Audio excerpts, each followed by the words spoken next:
Great. Well, we'll go ahead and get started. We'd like to welcome you to today's webinar hosted by OnCourse Learning. Our topic of this webinar is AML governance, who needs to know what? So before we get started, we'd like to confirm a few housekeeping items. Today's webinar is being recorded, so at the end of the presentation, we'll be providing you an email to request slides and the recording if you're interested. During the webinar, we will have a couple polls for you to anonymously participate in. After the webinar, you will receive a short post-event survey sent to you by GoToWebinar. We'd love to hear your feedback and your thoughts on today's experience, as well as ideas for future webinars.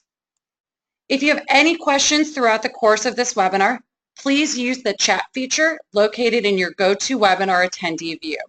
We will answer questions at the end of the presentation. Our presenter today is Elliot Berman, Principal of Bowtie Advisors. He has extensive experience working with clients on various business challenges, including strategy development, governance process and clarity, mergers and acquisitions, regulatory support, and much more. Elliot is a nationally recognized expert in compliance issues regarding anti-money laundering and has spoken at many conferences and industry events. Now, Elliot will walk through today's agenda.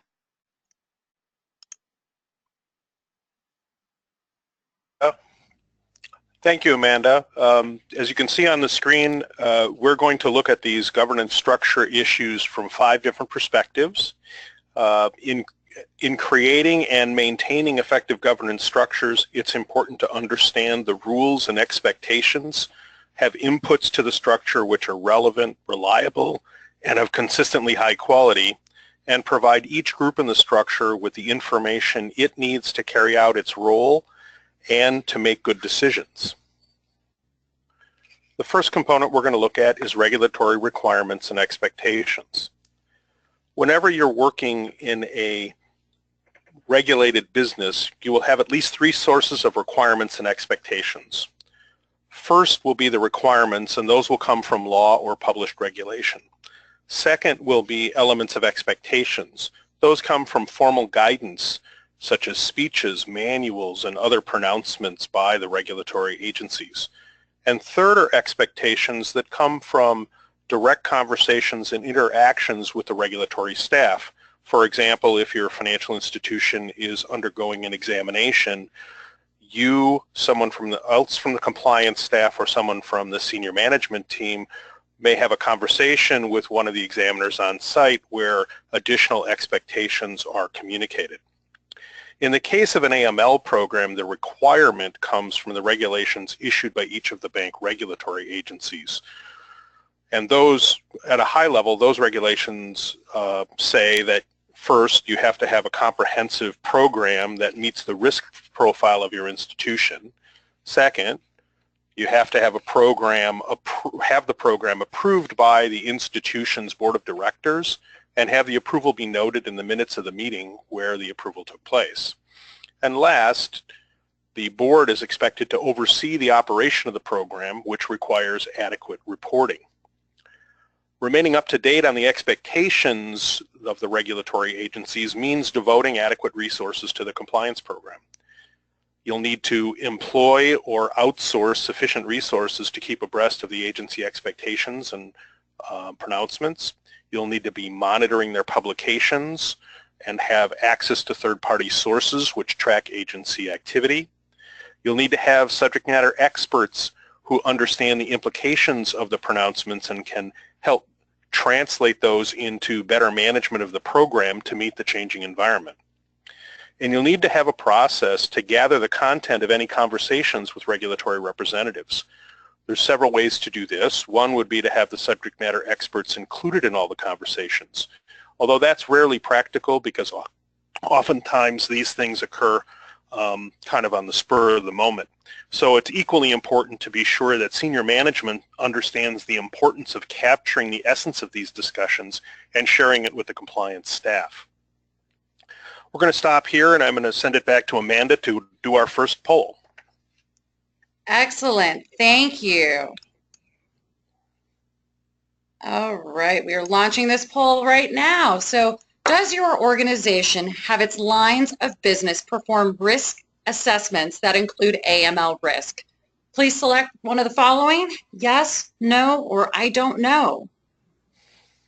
Oh, we're getting great responses, Elliot. So far, we've got about 70% saying yes. We'll give you guys just a few more seconds to respond.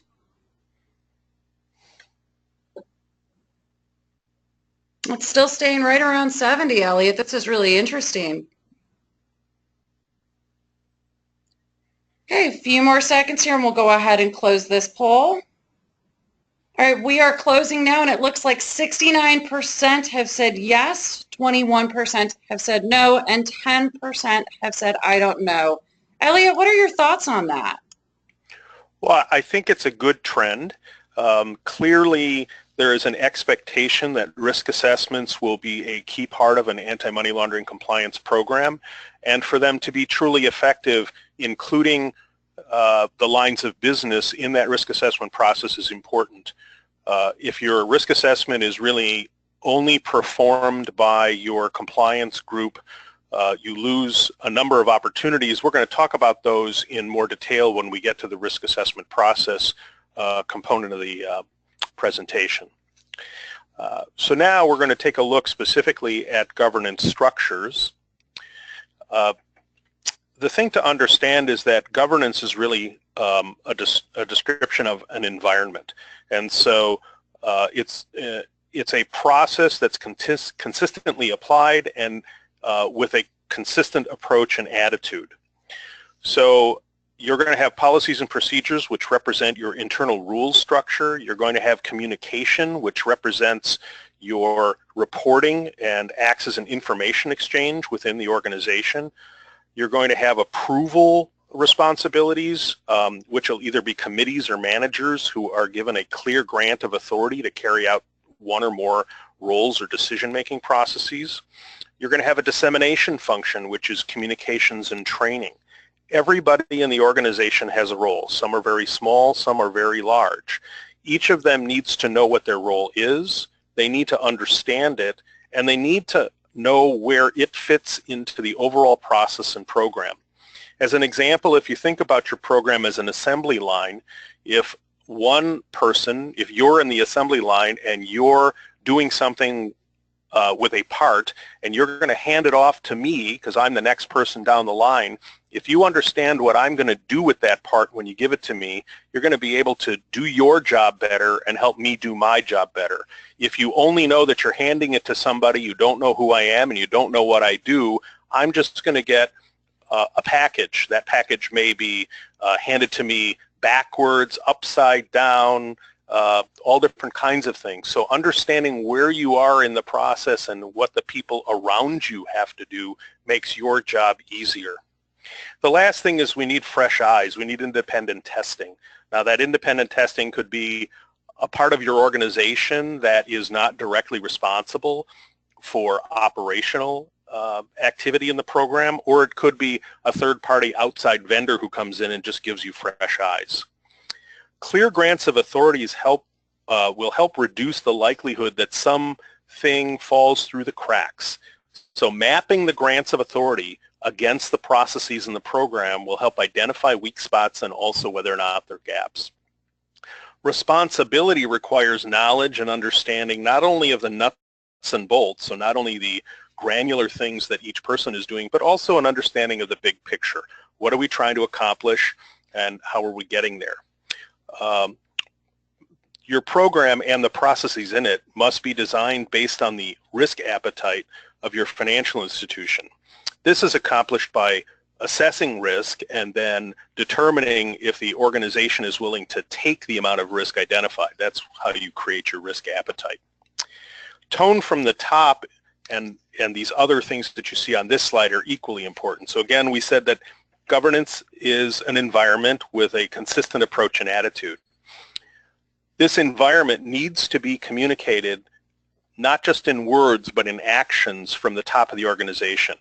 If senior management makes it clear that effective compliance is part of the organization's business model, the staff will include it in their daily activities.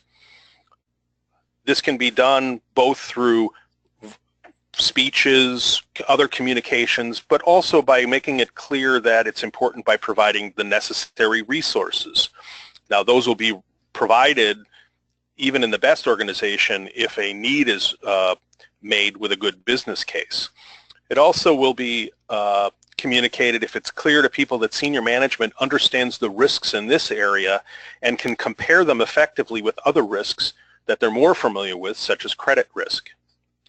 If the senior managers don't make this clear, that it's an important part of the business model, then people within the organization will see that as a message that it's not important, that it's not supported, and they are likely to ignore it. It's also important to remember that one size does not fit all. You could have a very large but very basic organization, and you could have a small but very complex organization, and the same program will not work for both of those organizations. Honest and thorough assessment of your institution is needed to build an effective governance structure. This diagram is these two diagrams are a very simplistic illustration of the difference between two programs. On the left of the screen, you see a basic one where the board of directors is receiving direct inputs from compliance management, a management committee related for compliance, and the head of the internal audit function. Here, the board of directors is taking these responsibilities directly.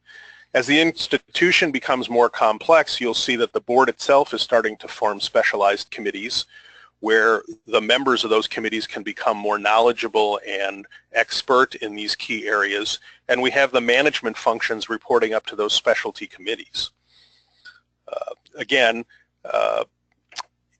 these are not programs or structures that you necessarily should adopt, but they are to help you think about where your organization may be and how to make the best use of the expertise you have both on the board and at the management level.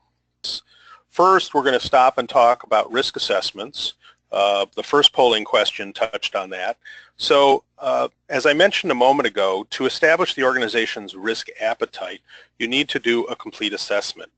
And just as clearly mapping the grants of authority helps avoid cracks or gaps, doing both a line of business set of risk assessments and an enterprise-wide risk assessment helps ensure that all the significant risks are identified and that the mitigants are in place across the organization. For risk assessments to be fully useful, using a consistent documented process is key. This allows for useful comparison of risks across lines of business and activities.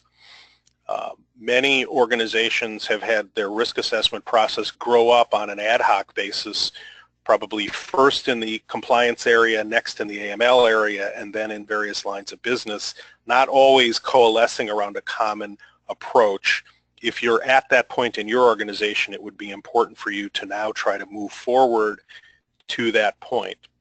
The ultimate output of the risk assessment process should be a clear picture of the risk in the organization, both those that are mitigated and those that aren't. This allows senior management to determine if the organization is taking more risk than it's comfortable taking, and to essentially create and assess the risk appetite. Part of the risk assessment process is the creation of key risk indicators, or KRIs. These are critical predictors of unfavorable events that can adversely impact organizations. They monitor changes in the levels of risk exposure and contribute to the early warning signs that enable organizations to not only report risks, but prevent crises and mitigate risks early in the process. KRIs act as measures of changes in an organization's risk profile. Since the risk environment is always changing, once KRIs are determined, it's critical that periodic and regular reviews of the KRIs occur. This reviewing process also facilitates timely reporting of key risks to senior management. All of this creates an in-depth understanding of risks to the financial institutions. Now, KRIs are the top few. If you have a large list of KRIs, what you likely have is a list of risk metrics, but not KRIs. And it's important in your organization to actually sift through and be sure that you're really picking out of all the risk assessments the top risks. Let's talk about reporting. Effective reporting supports effective decision-making and effective oversight. The lists you see on this slide reflect the kind of information that help assess whether suspicious activity detection is effective. Remember, the results will be based on the size, complexity, and geographic location of your FI. Reporting to business leaders is critical, and we did that poll, and about 70% of you said you're already doing that. This information speaks to the distributed nature of an effective governance structure. By recognizing that the responsibility is not just in the compliance department and the lines of business, and by providing them with adequate information so that they can carry out their role and be reminded on a regular basis of their expectations. Effective reporting is about the right information getting to the recipient. Usually the volume of reporting is not a measure of its effectiveness. Think about what the recipient needs to know to use the report. Why are they getting the report? And then look at the content and the format to see if it meets the why. Remember, the recipient is usually less of an expert than the transmitter, and this is why keeping your eye on the why is important. I'm sure if each of us went back to our offices today and looked at 2 or 3 reports that we regularly receive, we would see that the person who put it together didn't really understand why we were getting it. The other thing is to consider using dashboards, because they can be a helpful format for making the information more usable. Again, oftentimes we get thick reports that have lots and lots of information because the transmitter hasn't really thought about what we need for our role in the process and has not narrowed down the information in a way to help us. The other reason that dashboards can be effective is they're an excellent way to show changes through time, and a movie is often much more informative than a snapshot. Amanda, I think we have some time for questions now. Great. Thank you so much. We did get a few questions coming in. The first one is, how can I help establish tone from the top? That is an excellent question, and it's a huge challenge. It's really an education process. I think you need to first gain their trust. If you just show up on their doorstep and say, I've got this really important stuff and I have to tell you right now, you're not likely to make much headway. So it is a longitudinal process. It's important to speak their language. So oftentimes in FIs, the folks who have risen to the senior levels, and particularly the CEOs, often have come up the sales or customer-facing side or the credit side in banks and other institutions, and may not have a real fundamental grasp of what you do and why it's important. So it's about making that useful and understood, and also, as I alluded to earlier, getting them to understand the relativity of the risk they're very comfortable understanding, like credit risk, and other types of risk, like the challenges of having a poor money laundering compliance, anti-money laundering compliance examination report. So it's not a, if we don't do this, the world will end, but it is understanding that this stuff is important too, and making sure that as you build that trust and do that education, that you're co-opting people who you know already have the ear of the people you're trying to educate, so that you can use their credibility to enhance your own credibility.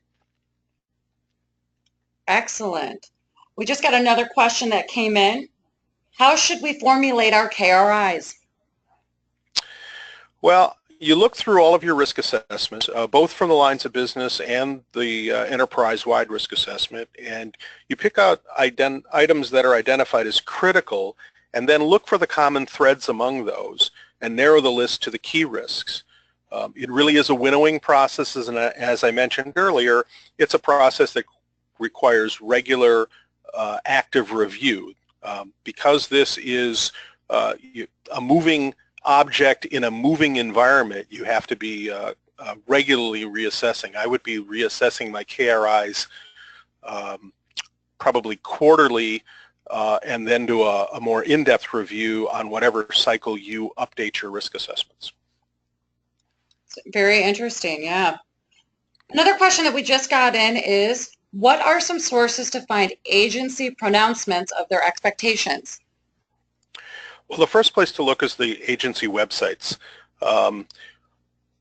As everybody knows, much of our resource material has migrated from the print universe into the digital universe.